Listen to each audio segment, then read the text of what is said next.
क्या भोजपुरी इंडस्ट्री पहले से ही इतनी वल्गर थी या फिर बाद में? एक्चुअली नहीं। सबसे पहले अगर मैं बात करूं भोजपुरी इंडस्ट्री की, तो सबसे टॉप पर रहने वाली इंडस्ट्री में से एक है ये भोजपुरी इंडस्ट्री, जहां ये 1963 में स्टार्ट हुई थी, जहां बॉलीवुड से लेके हॉलीवुड तक भोजपुरी इंडस्ट्री पहुंच गई थी। बॉलीवुड के सितारे भोजपुरी स्टार के साथ कोलैब करते हुए नजर आते थे और वहीं फिल्मों को भी एक साथ प्रमोट करते हुए नजर आते थे। भोजपुरी इंडस्ट्री की सबसे पहली फिल्म थी गंगा मैया तोरे पियरिया चढ़ैबो, जिसे प्रोड्यूस किया था विश्वनाथ प्रसाद ने। आपको बता दें 2001 तक भोजपुरी इंडस्ट्री टॉप पर रही है, जहाँ पे बड़े से बड़े कलाकार भोजपुरी इंडस्ट्री के साथ काम करते हुए नजर आ रहे थे।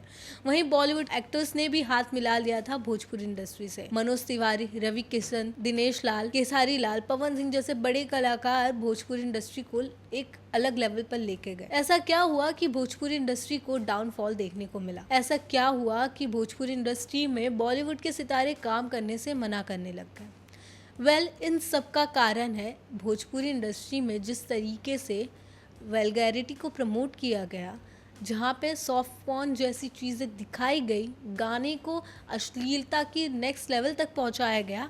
ये रीज़न से बॉलीवुड के सितारे इससे पीछे हटने लग गए।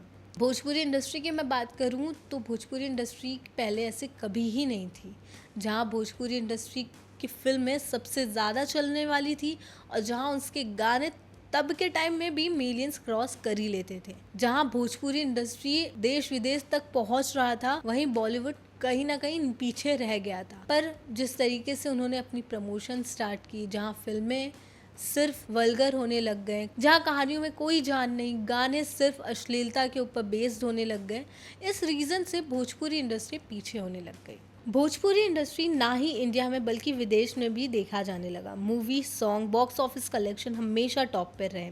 रवि किशन, खेसारी लाल यादव, दिनेश लाल यादव, मनोज तिवारी जैसे सितारे उभरते हुए भोजपुरी सिनेमा को टॉप पर लेके गए।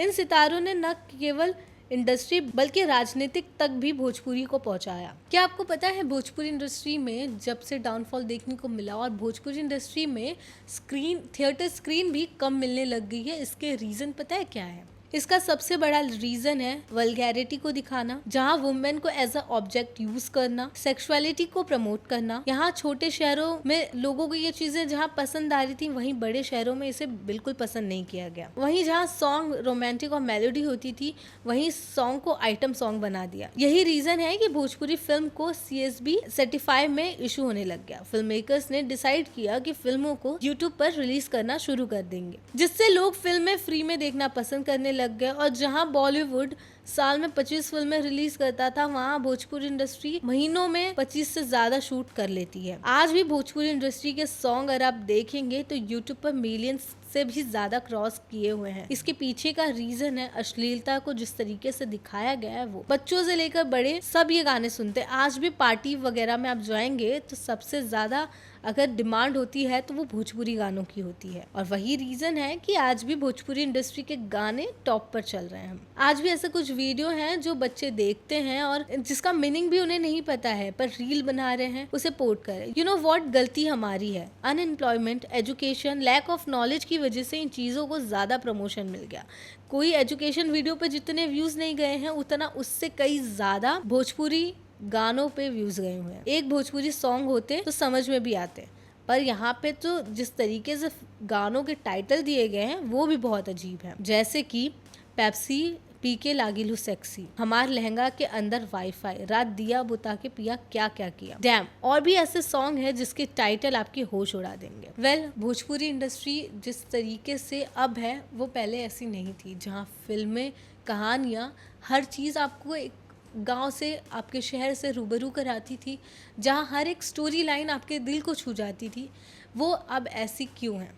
इसका रीज़न तो आप सब जानते हैं, जो दिखता है वही बिकता है। समझने की कोशिश आप कीजिए कि क्या रीज़न है और क्यों इस चीज़ को बढ़ावा दिया गया, क्योंकि ऑडियंस तो आप ही हैं। जो दिख रहा है वही बिक रहा है, वही सेम मेथड यहाँ पे भी यूज़ किया गया है। खैर, बहुत ज़रूरत है भोजपुरी इंडस्ट्री को ये समझने की कि आप जैसे पहले फिल्में बनाते हैं, लोग उसे मिस कर रहे हैं, और आज भी लोग यही चाहते हैं कि फिर से भोजपुरी इंडस्ट्री का कमबैक हो जाए, और जैसे पहले गाने जो कि हर एक जगह पे यूज़ कर सकते हैं, जहाँ पे बच्चे बूढ़े सब सुने, ऐसे गाने बनाना, ऐसी फिल्में बनाना ये शुरू कर दें। बाकी आपको ये वीडियो कैसी लगी और क्या आप सच में चाहते हैं कि भोजपुरी इंडस्ट्री फिर से कम बैक करे, तो कमेंट सेक्शन में ज़रूर बताना और ऐसे ही अपडेट के लिए देखते रहिए बज़ूका।